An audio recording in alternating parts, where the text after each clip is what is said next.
Assalamu alaikum dear students. Today we are going to discuss chapter number 10 which is simple harmonic motion and waves. तो दो portion है इस chapter के, एक है simple harmonic motion and the other one is waves. तो आज का जो हमारा टॉपिक है वो है हमारे पास डैम्प्ड ऑसिलेशन। ऑसिलेशन हमें पता है, वाइब्रेशन भी हम उसको कह सकते हैं कि किसी एक ऑब्जेक्ट का किसी एक फिक्स पॉइंट के अराउंड अपनी हरकत को बार बार क्या करना, रिपीट करना। तो सबसे पहले हम डैम्प्ड ऑसिलेशन को क्या करते हैं, डिफाइन करते हैं।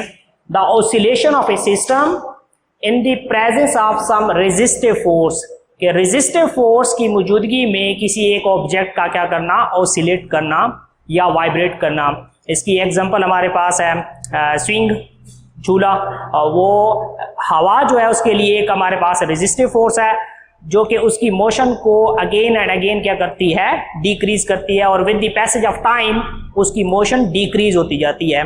तो oscillation of a system in the presence of some resistive force, resistive force की मौजूदगी में किसी एक ऑब्जेक्ट का मूव करना, उसको हम कहते हैं डैम्प्ड ऑसिलेशन। कि उसकी ऑसिलेशन या जो वाइब्रेशन है वो क्या हो गई है, डैम्प्ड हो गई है, टाइम के साथ साथ कम होती होती, और एक टाइम ऐसा आएगा जहां पर जीरो हो जाएगी वो, और वो ऑब्जेक्ट रेस्ट की हालत में चला जाएगा। तो इसकी हमारे पास एक्सप्लेनेशन हम करते हैं कि वाइब्रेटरी मोशन का हमें पता है to and fro motion of object होती है। किसी एक फिक्स पॉइंट के अराउंड बार बार अपनी हरकत को किसी एक ऑब्जेक्ट का क्या करना, मूव करना, उसे हम वाइब्रेटरी मोशन कहते हैं। Ideal system in the absence of friction और resistance continues indefinitely under the action of restoring force। वो कहना ये चाह रहा है कि जो हमारे पास आइडियल सिस्टम होते हैं, वैसे प्रैक्टिकली आइडियल सिस्टम एग्जिस्ट नहीं करता, क्योंकि उसमें कुछ ना कुछ क्या होती है, रेजिस्टेंस जरूर होती है।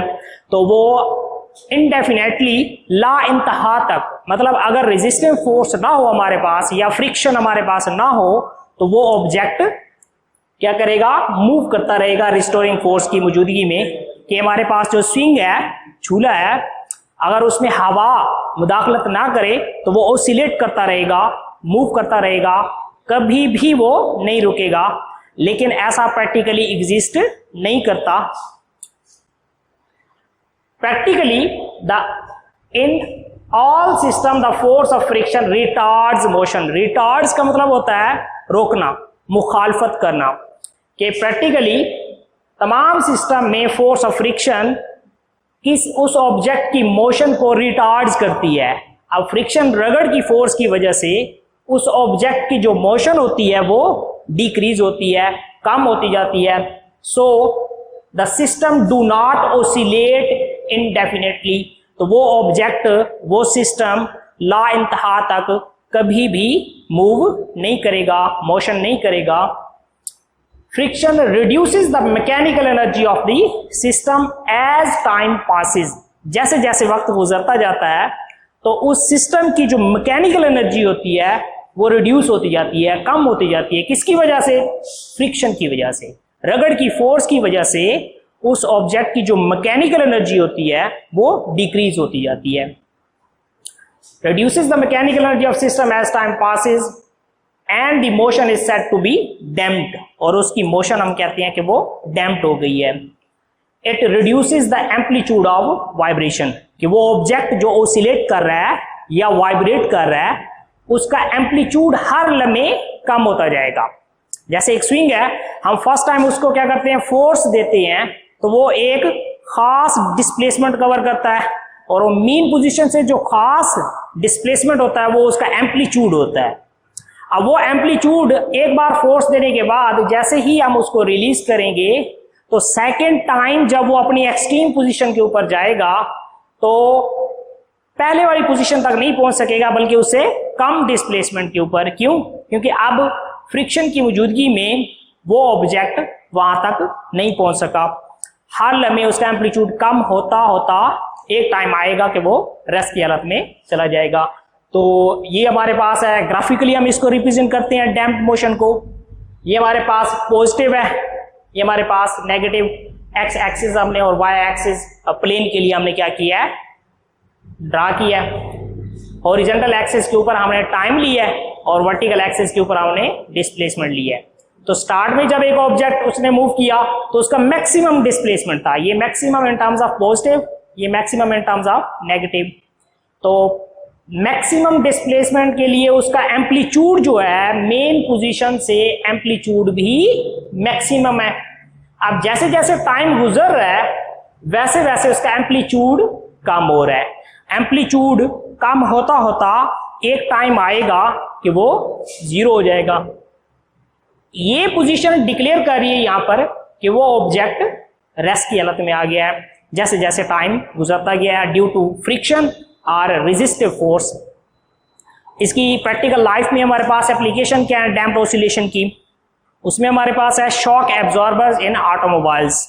गाड़ियों के जो शॉक एब्जॉर्बर होते हैं वो प्रैक्टिकल एग्जांपल है कि इसकी डैम्प्ड ऑसिलेशन की, are one practical application of damped motion. Damped motion की प्रैक्टिकल एप्लीकेशन हमारे पास जो है वो गाड़ियों के अंदर जो शॉक एब्जॉर्बर लगे हुए होते हैं कि जब एक गाड़ी किसी रोड के बम में से क्या होती है क्रॉस करती है, उसके ऊपर से ट्रेवल करती है, तो उस गाड़ी का जो शॉक एब्जॉर्बर होता है वो उस जर्क को, झटके को अपने अंदर जज़ब कर लेता है। वो कैसे, उसकी हम वर्किंग देख लेते हैं, working of A shock absorber. तो ये मैंने एक डायग्राम बनाई है कि फर्स्ट ऑफ ऑल हमारे पास ऊपर क्या होगा, ये कार फ्रेम है जिसको हमने अटैच किया हुआ है किसके साथ, उसके अंदर जो पिस्टन लगा हुआ होता है, शॉक एब्जॉर्बर के अंदर जो पिस्टन लगा हुआ है उसके साथ अटैच किया हुआ है, और उसके अंदर लिक्विड होगा हमारे पास। अब लिक्विड वो ऑयल भी हो सकता है, वो ग्रीस भी हो सकती है। तो ये कैसे वर्क करता है कि shock absorbers consist of A piston moving through a liquid.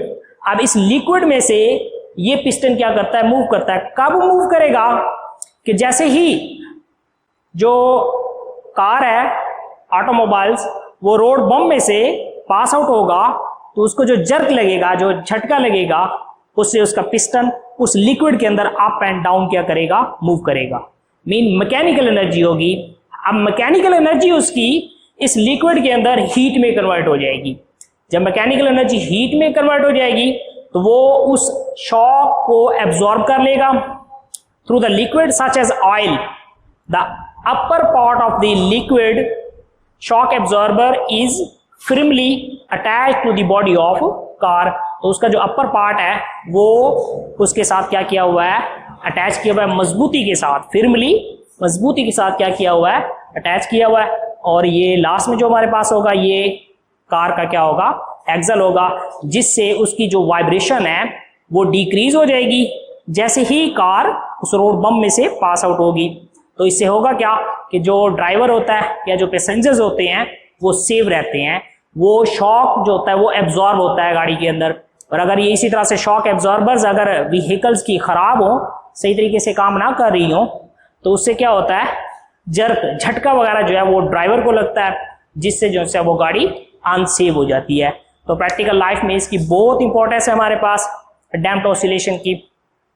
Further इसके बाद जो टॉपिक होगा वो इंशाल्लाह हम नेक्स्ट लेक्चर में डिस्कस करेंगे। अल्लाह हाफिज।